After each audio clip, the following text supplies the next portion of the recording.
Prior to now, every student going to medical school could borrow up to the cost of attendance. Cost of attendance being tuition, living expenses, absolutely everything. Last year, when the One Big Beautiful Bill Act passed, we knew they were going to eliminate the Grad PLUS loan. And so we went from being able to borrow whatever your cost of attendance was down to only being able to borrow federally up to $50,000 per year for medical students. Welcome back to another episode of the podcast for doctors by doctors. I'm Dr. Michael Jerkins. We have a very special guest today talking about an extremely timely topic. Today in the podcast for doctors by doctors, we're joined by Casey Wiley, who's a manager of financial aid that's been working in financial aid for over 20 years, helping medical students fund their education and pay off debt. He also posts financial literacy content on YouTube, where he's known as the med school money guy. Casey, welcome to the podcast. Hey, thanks so much for having me. Yeah, it's a interesting week. Here we are, beginning of July 2026. I would love for you to summarize what is changed about how you pay for medical school just this month. Okay, so this might take our full hour. Yeah.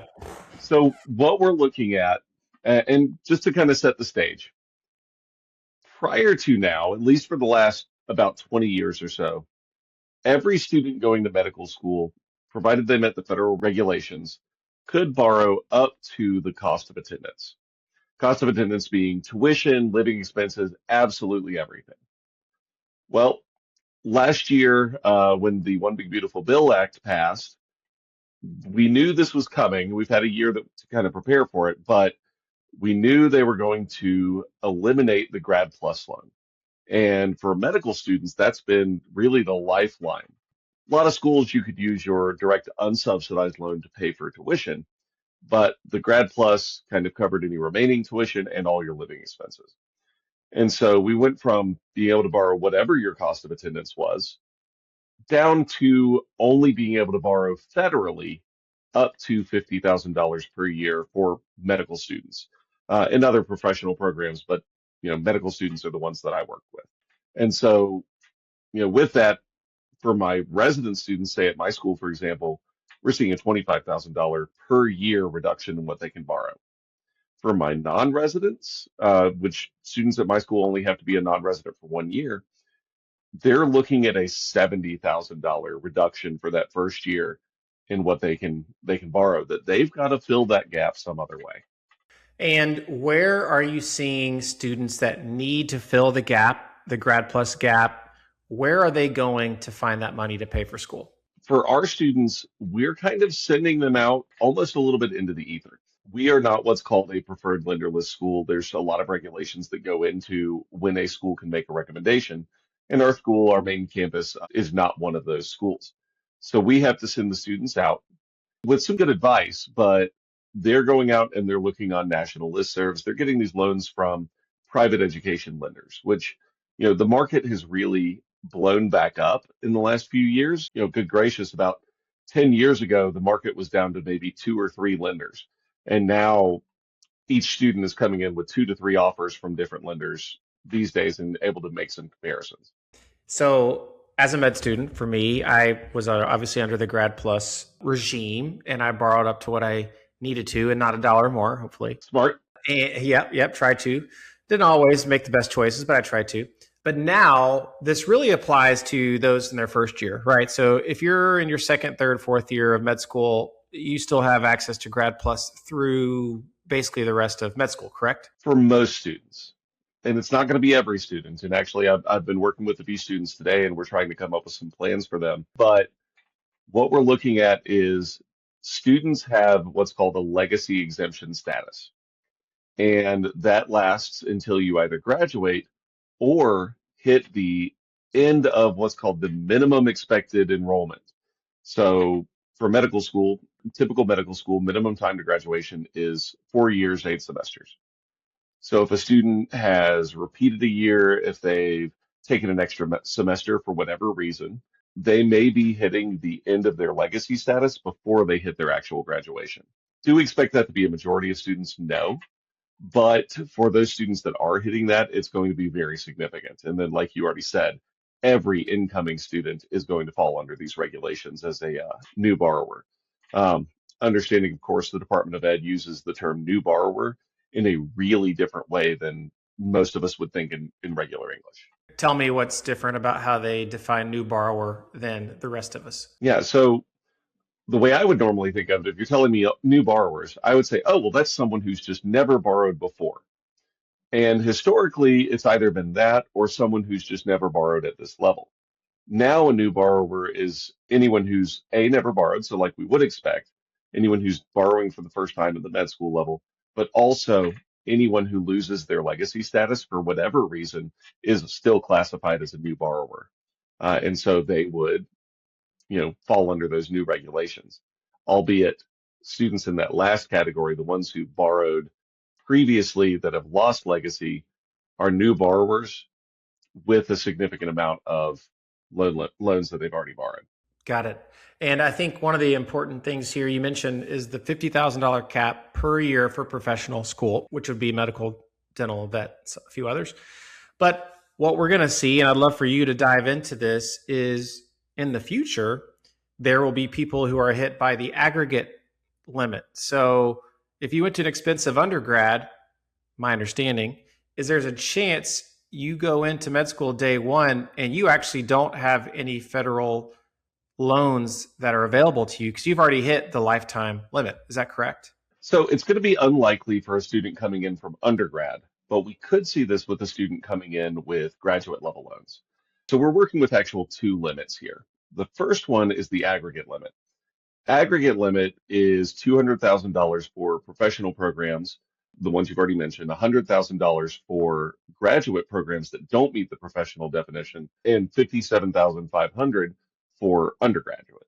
And thankfully, undergrad is treated separately. So a student who comes in with undergrad debt, that doesn't factor into the 200 or 100. Well, but if you come into medical school, let's say after a 2-year master's program, we've got a number of amazing special master's programs around the country that help get people ready academically for medical school. Well, if you come in with 40,500 from that, yes, you are going to have only $160,000 in remaining eligibility. So that's 3 years of full eligibility at 50,000, but then your last year you've only got 10,000 left. So we're going to see that a lot. I think we're also going to see, and this is honestly what concerns me a little bit more, is the second limit that we're running into. And this is the lifetime limit. So the lifetime limit includes everything you've ever borrowed federally. So if it's undergrad money, if it's grad money, if it's a Grad PLUS, a program that doesn't even exist anymore, it counts against you. And if you hit 257,500, you're out. That's it for all of your federal eligibility forever. Even if you repay those loans, you can't regain that eligibility in the lifetime limit. Yeah, and that's the thing that's interesting. Like you said, most of us won't hit that cap in undergrad, but if we went to an Ivy League and didn't have any scholarship, we're going to eat a lot of, and we take off federal loans, we're going to eat into that lifetime limit pretty significantly so that we have less available to us over the time in medical school.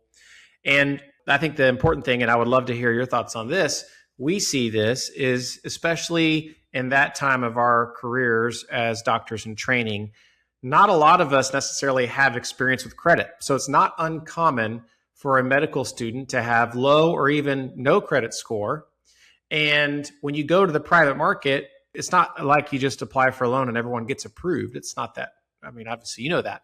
But for our audience, that is not how it goes. So I'm curious because in our analysis, we analyze and guesstimate around 10 to 15% of first year medical students will have a credit score less than 660 or no credit score.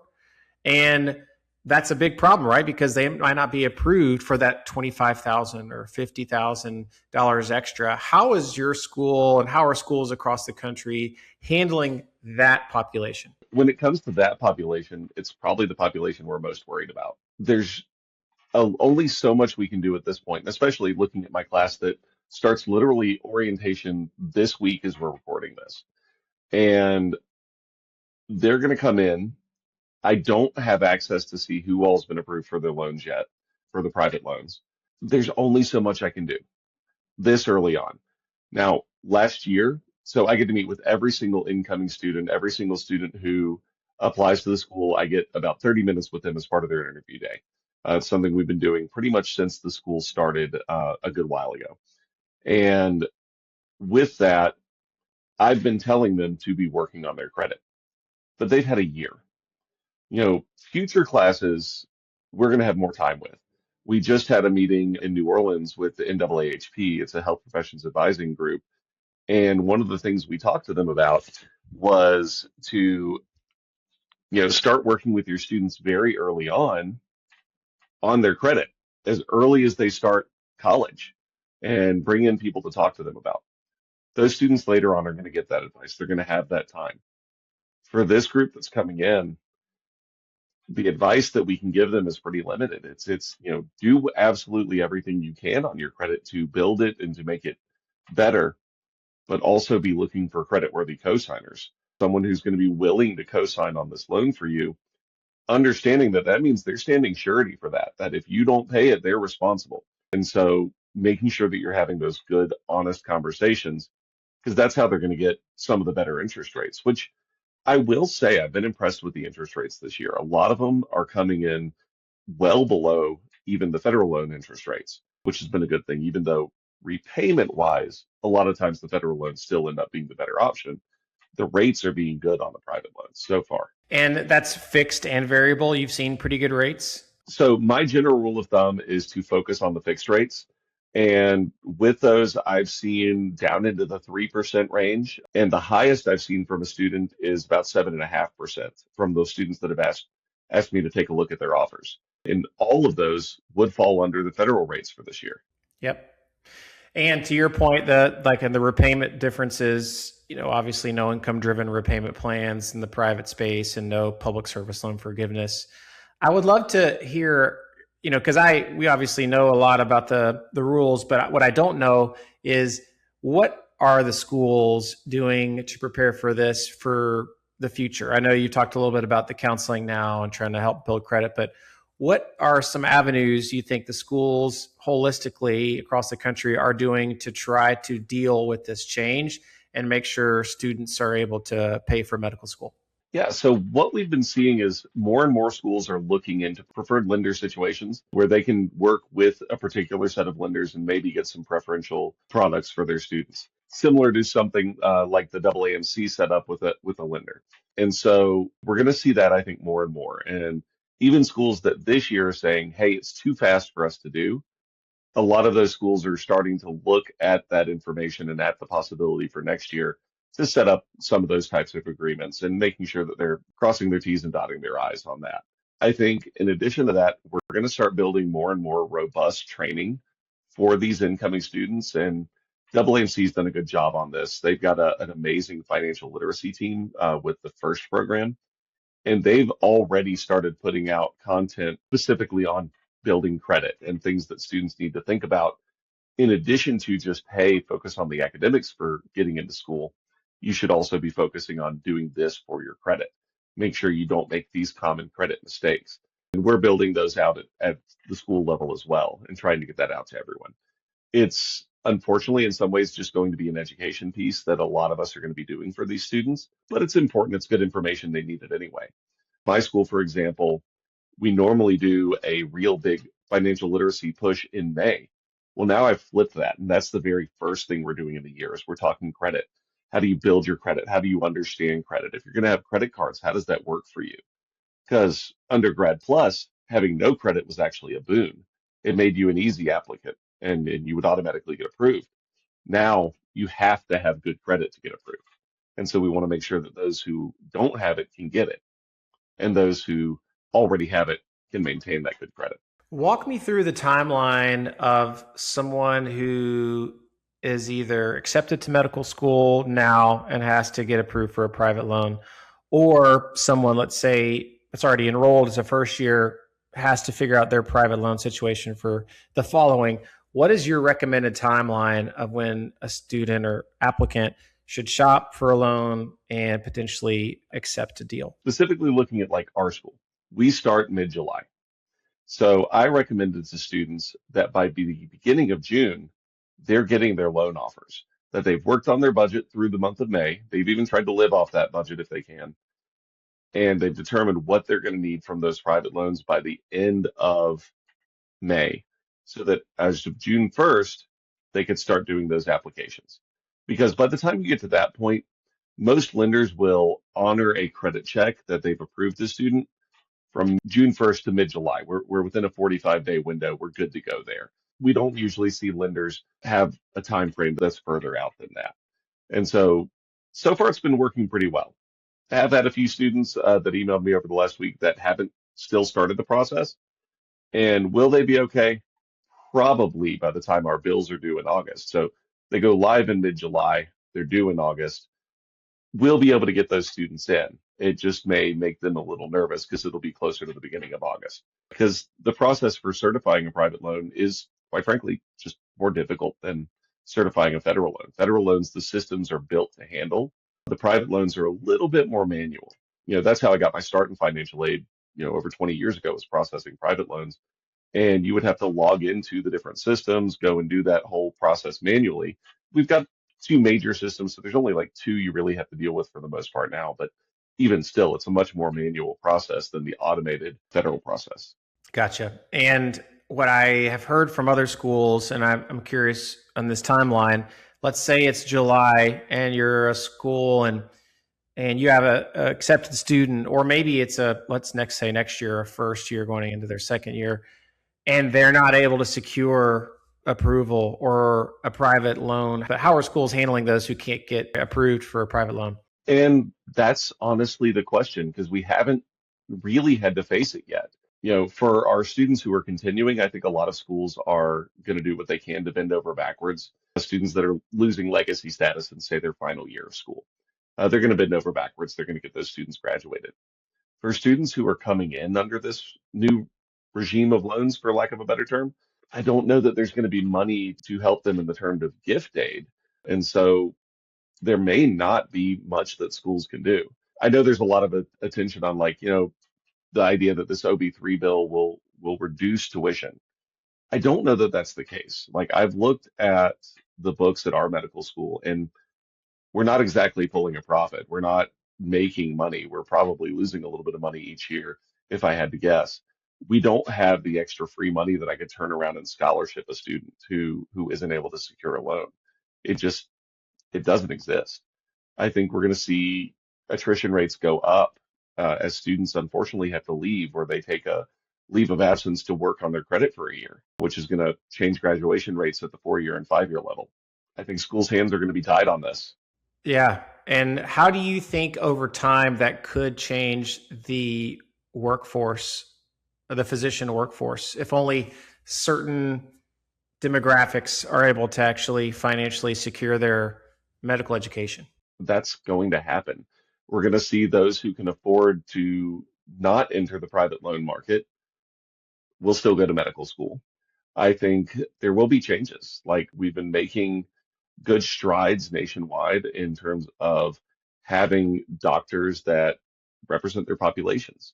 And that's going to potentially change depending on, I look at my state in South Carolina. We've got a huge rural population, and we've been increasing the number of doctors from rural areas. Well, in a lot of those rural areas, there's not a lot of money. I mean, South Carolina, we're a great state. I love living here, but there's not a lot of money out once you get too far out in the woods. And we may start losing some of these students from that type of background. We may start losing our students who are first generation students, just people who are, came to this realization that I want to be a doctor a little bit later, people who just can't afford it and don't have the family money. It's going to be a major change in demographic, I think. I think it'll take about 5 years before we really start to see it, but look at the graduation rates in those 5 years and they will have changed. I agree. I think that's the worry. And I was talking to someone else earlier today about it is, holistically, if right now correct me if I'm wrong, around 25% of medical students don't have to take on debt to pay for school. Yeah, that's about right for the national average. My school, we're actually closer to about 90 to 93% of our students receive financial aid in some form. We're a higher need school, and there's other schools like us in the country. What do you say to folks who say what we need to do is make more med schools free? What has the evidence shown so far of those schools that have gone to, no or free tuition?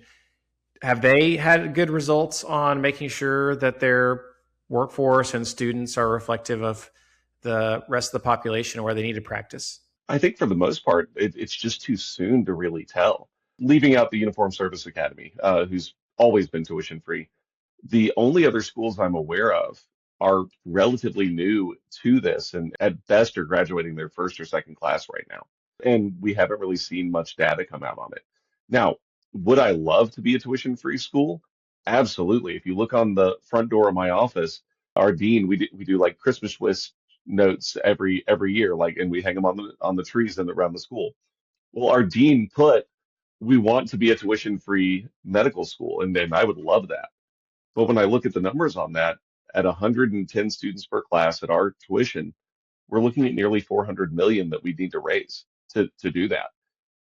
If we've got a donor with 400 million, I would love to talk to them and we will name the school after them. But those are not a dime a dozen. There's 150 other medical schools clamoring for the same person. Yeah, I mean, I've talked to some states that are raising some money to do some scholarship, but that just doesn't scale to the billions that would be needed annually. And by the way, obviously, we haven't really talked about the dental school or the dental students and the dental residents eventually too.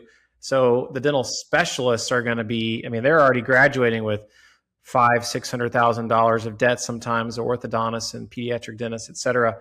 It's just going to be a huge impact on the workforce for several specialties over time, unfortunately. I think you're entirely right. And my medical school, we just have medicines. I'm a little more myopic and focused on that group. But when we look at dental, that is a much higher debt group. And so with the numbers you're talking, the best case scenario debt wise is a student has 200,000 in federal loans and 300,000 in private education loans.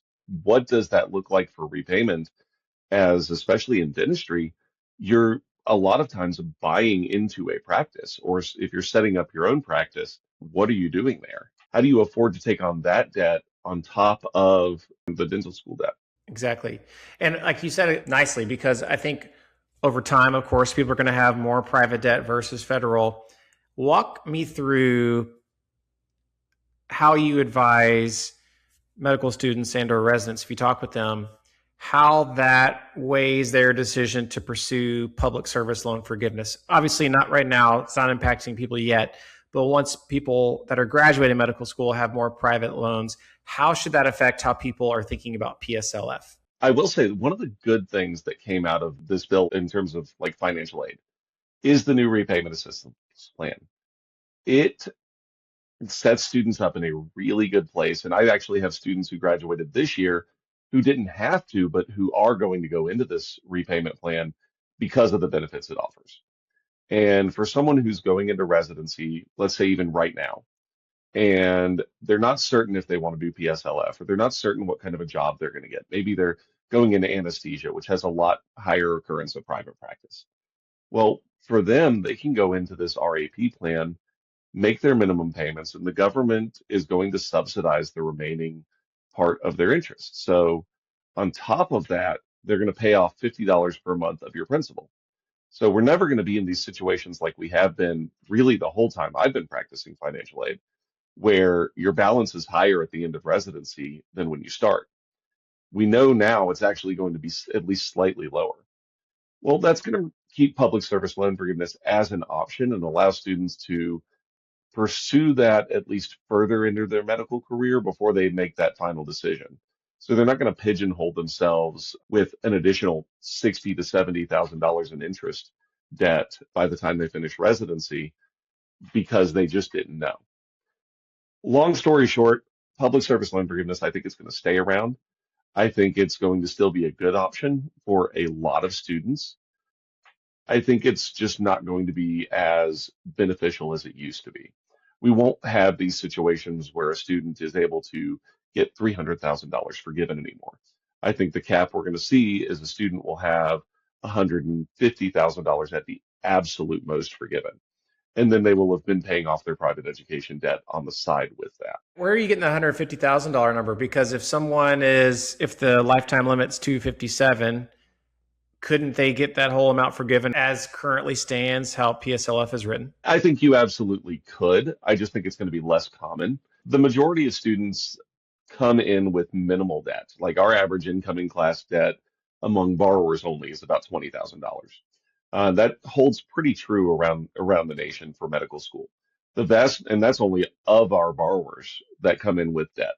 A number of students come in, we're dealing with the top students in their classes. They were able to scholarship their undergrad. And so we don't see a ton of that. But no, I think on the extremes, you can see the full, close to the full 250 forgiven. Running that out, student who came in with 57.5 and then borrowed the full 200 and then went into, say, neurosurgery, where they never actually had to make payments based off of an income that was an attending salary.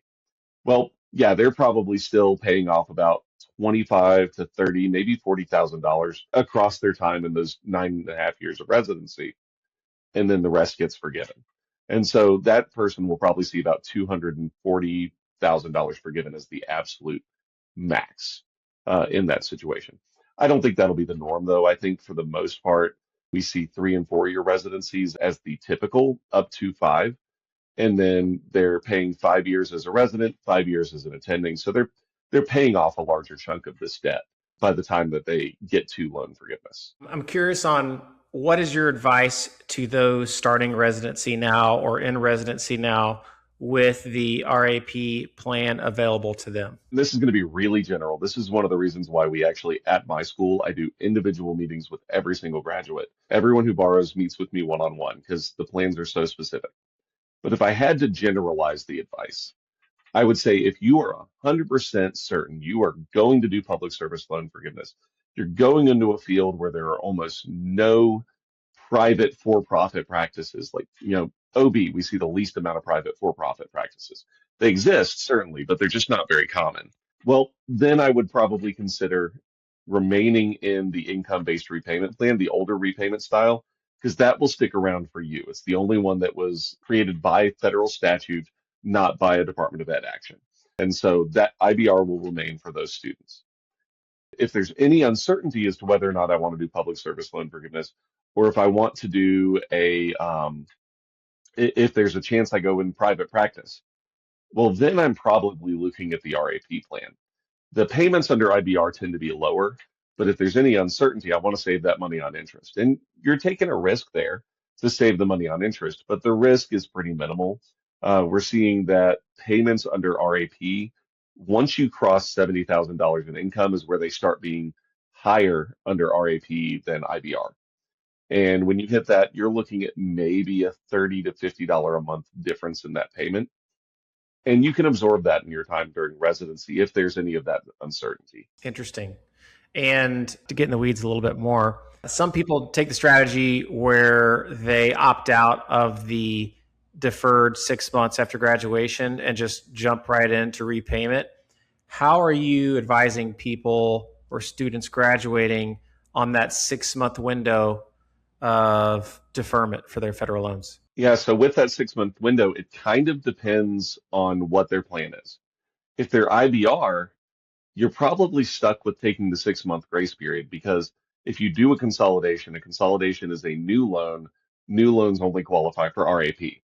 And so you may not be able to get IBR if you were to try to consolidate and get rid of your 6 months. It kind of goes against years of advice that I've given, where in the past I've said, students, as soon as we can get your graduation input in there, consolidate, get these payments started, get those 6 extra payments as a resident, and then later it'll switch over. So if you're going IBR, I've advised most of my students to just hold on, write out the 6 months until you have to actually enter repayment, go straight into IBR as normal. If you're doing RAP, I'm still, for the most part, advising consolidation and getting rid of your grace period. Because a lot of people don't realize this. It's a weird piece in the law. You can't enter repayment while you're still in the grace period. But a consolidation loan doesn't have a mandatory grace period like your regular direct unsubsidized in Grad PLUS do. Yeah, it's really just a student, a former student. I love your take on meeting 1v1. I don't know that every school necessarily does that, but as you know, it's such a tough time. You just graduated, you are moving, you're being onboarded at multiple hospital systems, doing paperwork, and so more often than not, when I'm talking to students, they don't really think about their loans until that 6-month time is over. And all of a sudden that, decisioning time is kind of gone, but it's just so much to juggle in such a small amount of time that if people are already gone, they already left your school, where are you directing them to get information? Yeah, so actually before they left, and it's usually my highest attended session I do every year is my public service loan forgiveness for idiots talk. And I figure if I'm the idiot that can figure out PSLF, y'all can too, because y'all are doctors. You got into med school. We can figure out finances. You did the hard part already. And one of the things I tell them to do is when we sit there and we have that talk, is I make them get their phone out and just put reminders in their phone and set those reminders, for the dates that they're going to be. I actually just pause in the session, like, all right, for if you're doing RAP and you're consolidating, go to July 1st, set a reminder in your phone, go consolidate my loans, download my master promissory note, do these other things. Boom, done. Okay, same day, put a second reminder in. This one's going to be a little bit different. You're going to put a reminder with a repeating function on it. So you put the reminder in, and once a year, you're going to submit your employer verification form. Set this to repeat 10 times. And so once a year on July 1st, you're going to go and do that. And we try and just make it as simple as possible. One of the things I have up on the YouTube channel is this year's Idiot's Guide to Public Service Loan Forgiveness session. Admittedly, that one, after a little bit of time, I'm going to pull that back off because, in the past, we've been able to leave those up and the advice has stayed the same. For this graduating class, they're special. They've got options that no other class before or after will have. So I'm going to pull that back because it's not going to be valid information for future classes. But I've got it out there available to them. And I always feed my students. So, everything has to be high yield. If you get food and information, they will come. Yes. Just earlier today, got an email from one of my grads saying, hey, Casey, I was able to do everything. It worked. The reminders on my phone popped up to tell me what to do. Take yourself out of the equation. You're going to get busy. Anything you can do to simplify the process, go ahead and do it. I totally agree with that. I love that. And it is interesting. All this content being made about this year's class has a shelf life of only a few months, really, in a lot of cases. And if you're reading something that was from 2025, it's too old. If you're reading something from even earlier in 2026, it might be too old. It's just such an evolving space. Because of this bill, this one big, beautiful bill, all these changes have happened. I'm curious if given the opportunity and Casey Wiley could have amended this bill to have the changes that he wanted related to medical school loans, what would that have looked like? If I were king for the day, if I could write this bill however I want, I probably would have still eliminated Grad PLUS, but I would have replaced it with full cost of attendance unsubsidized loans. This may be an unpopular opinion, but I think students need to have a little bit of skin in the game. I think it makes us pay more attention knowing that we're going to have to pay this back. Now, do I still want this to be a free tuition school? Absolutely. Looking for the donor. Anyone's welcome to come and talk to our development office. But even still, our largest scholarships require that a student's paying their living expense out of pocket.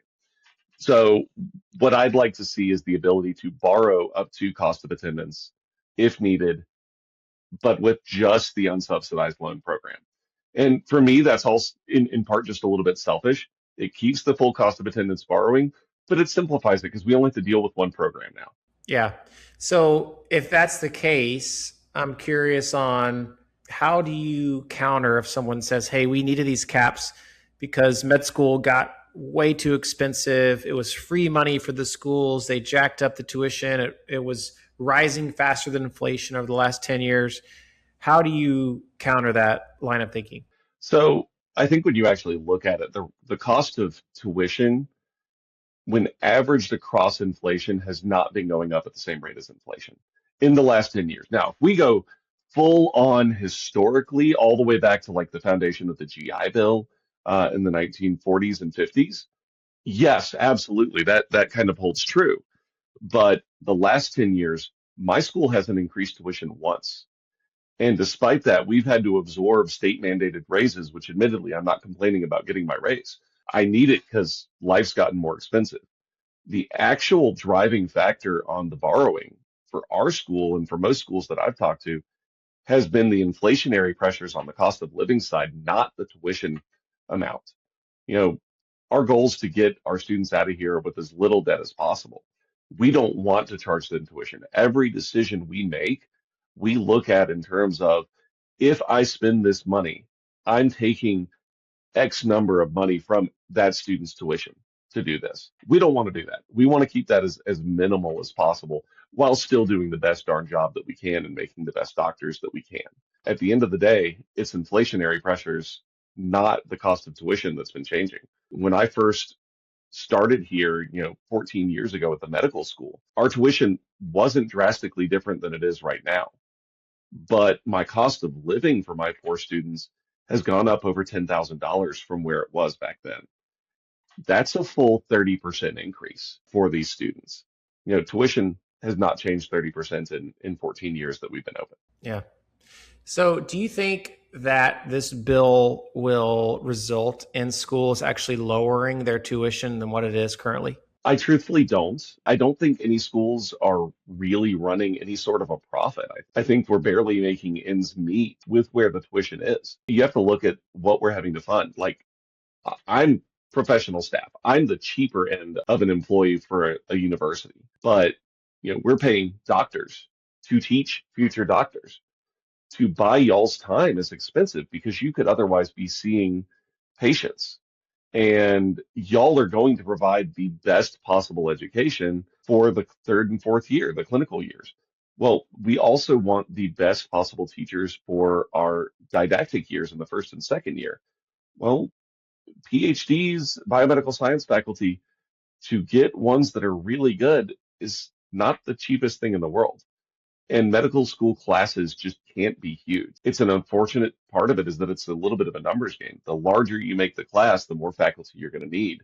And there's only so much you can do in terms of making that class size a little bit larger to keep tuition down. Like I said, we've been doing what we can for the last 9 years without increasing tuition, but it's come at a cost. We've had to automate a few things and simplify a few other programs where we can. I can't do all of the financial literacy programming that I would like because there's not the budget to do that.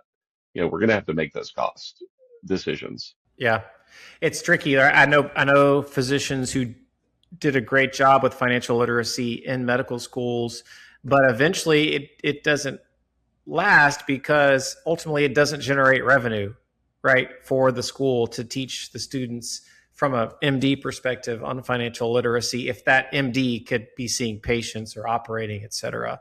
And that's a shame because obviously you and I would both agree we need doctors to be more financially literate, not less. That affects all of us as patients. We focused a lot on the kind of changes that might have negative impacts. I'm curious, is there any silver lining with this bill as you see it? Only looking at the financial aid side. I'm not well versed outside of the financial aid side of OB3. But the silver lining is the new RAP plan. The repayment assist plan is a major silver lining. The best plan we had in the past was the SAVE plan. Well, the SAVE plan was good. The ability to finish residency with the same level of debt you had. That was great. But the way it was created didn't make it stable. This one was created by an act of Congress. RAP will not go away without another act of Congress. And on top of being mirrored off of the SAVE plan, it also has this principal reduction piece built into it. So that's the silver lining. I think students who are able to borrow their federal loans and are going into repayment on that will be in a really good situation, the likes of which other students have not been in the past. It's very interesting to me because when the SAVE plan, I totally agree with all that. When the SAVE plan came out, there was criticisms from some saying, hey, this is too, the government's footing the bill too much here by subsidizing interest. And then the bill comes out and introduces a repayment plan that still subsidizes interest heavily. But it didn't really get much press. The press was on the caps and all the other aspects of the bill. It's a huge bill. But I agree. I think it's, especially for the doctors in training, it's very, very beneficial for a large portion of us. I am a little jealous because I started my residency at around $250,000 of student loans, and I ended my residency a little over $300,000 in student loans. So I'm jealous of the RAP plan availability. That would have saved me a good amount of money. And you should be. It is that good of a repayment plan. Yeah, it's a great repayment plan. So it is a silver lining. I could talk about this all day, I think, but I want to move on to our final segment that is rapid fire. I say a statement. It's not really that rapid. I always say that. But I say a statement, and you tell me if you think that statement is true or if you think the statement is false. And then we can obviously banter on and on about it, whatever. Let's start with the first one, true or false. Most medical students will now need private loans to finish school. And that's just going to get obviously worse over time. True. Yeah, I think it absolutely will. I think the good news is the market will match the needs, and we've already seen that this year. I think the loan products are going to get better. Even now, the competition in the market, lenders that came out saying we're only going to allow a 3-year deferment while they're in residency, have come back, those same lenders, and said, you know what, we'll look at a year-on-year extension if the student's still in residency, to make it more possible for those students to make repayment. Yeah, more common sense. True or false? The new One Big Beautiful Bill will lead to a physician shortage. I think false. I think schools are still going to fill their spots. I think no matter what, we're going to see that. I think it's going to change the demographic. And let's also be honest, there already is a physician shortage that existed before the One Big Beautiful Bill Act passed. And I don't think it's going to get necessarily much worse from it, but the demographic changes are gonna be harder. I think we'll see more students going into higher paying specialties. The data suggests that historically students have not picked their specialty based off of the amount of debt that they have or the finances. It's always like 9th and 10th on a 10-point scale on those. But moving forward, that's going to be a lot more built into the decision-making tree because public service doesn't exist anymore at the same level for those students because they're having to also pay back private loans at the same time. And what's really interesting about that too, so if you look at like IMGs as an example, my understanding data I saw was about a third of internists in primary care are international medical graduates. So if you have more private loans, you can't get those forgiven in internal medicine or primary care. You're incentivized to not do that. Right. Or you're going to go do a fellowship. Yeah, exactly. So then you're going to need to fill the gap of primary care physicians. And we need a robust supply of those doctors. And right now, that really comes from the international medical graduate community. And you already have some states that are proactively trying to recruit and make sure foreign trained physicians can come practice. And I think that's going to be, states are going to have to evolve there, I think, in a way as well, which will be interesting. That will be interesting to watch. Admittedly, I don't look all that much into the workforce side of things. So this is neat info. Yeah. All right. True or false? Medical students are now more financially literate than they were 10 years ago. False. And I think the reason for that is that there's more information out there, but a lot of the information that's out there is not always good information. Or like we said earlier, information from early 2026 is already out of date. And so it never goes away. And we have to look at where people are getting their info. We're getting a lot from Reddit, which is not run by people who are experts in financial aid or financial literacy. And, the advice our parents and our grandparents gave us on how to pay for medical school has also changed. Just in the last week, it's changed because of all these changes in legislation. So there's more info, but it's not all good. Yeah. It's hard to keep up with when you're already still very busy. So this is obviously a gimme. We've already covered this, but I have to ask it. True or false? the $200,000 federal cap is enough to cover medical education for most medical students? False.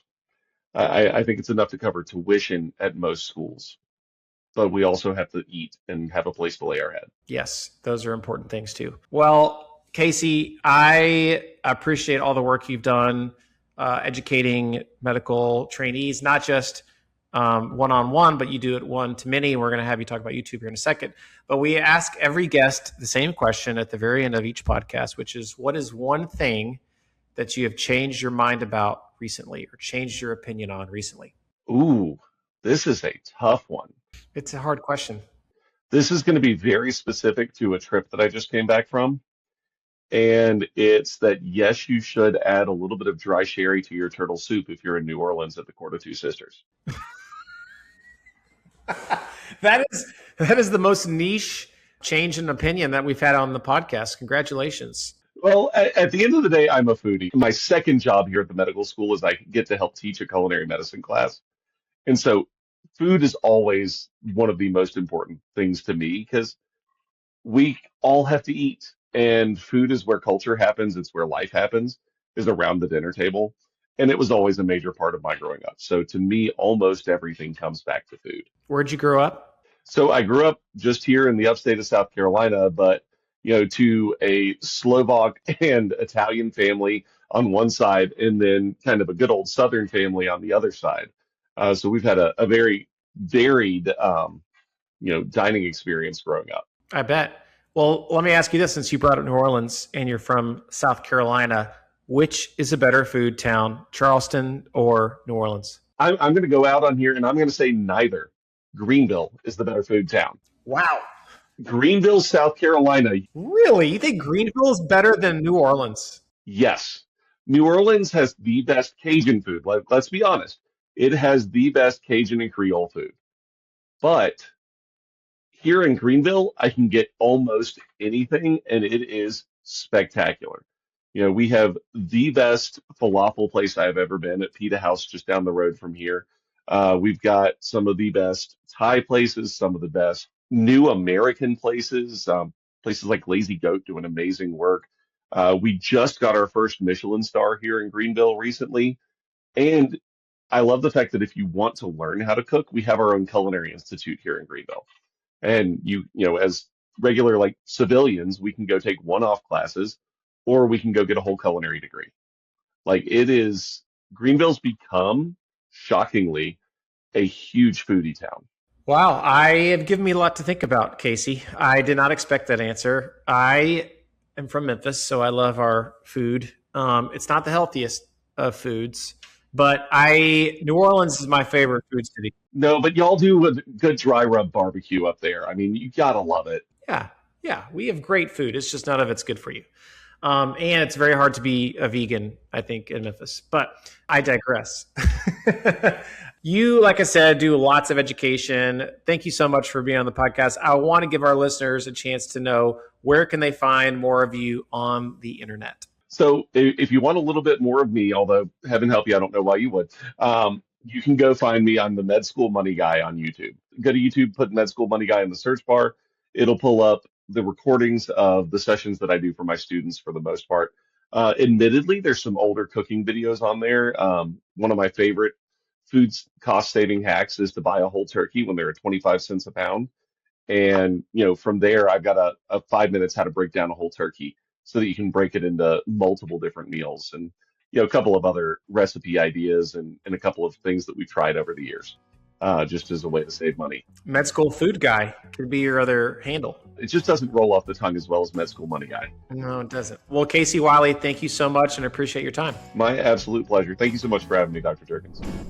Thanks for joining us this episode, and you can catch the podcast for Doctors by Doctors on Apple, Spotify, YouTube, and all the other major podcasting platforms. If you enjoyed this episode or learned anything here today, please take a moment to give us a rating and subscribe so that you don't miss a single episode release. To submit topic suggestions or guest suggestions or questions, you can reach us at podcast@panaceafinancial.com. As always, thanks for listening, and the next time you see a doctor, maybe you should prescribe them this podcast. See you next time.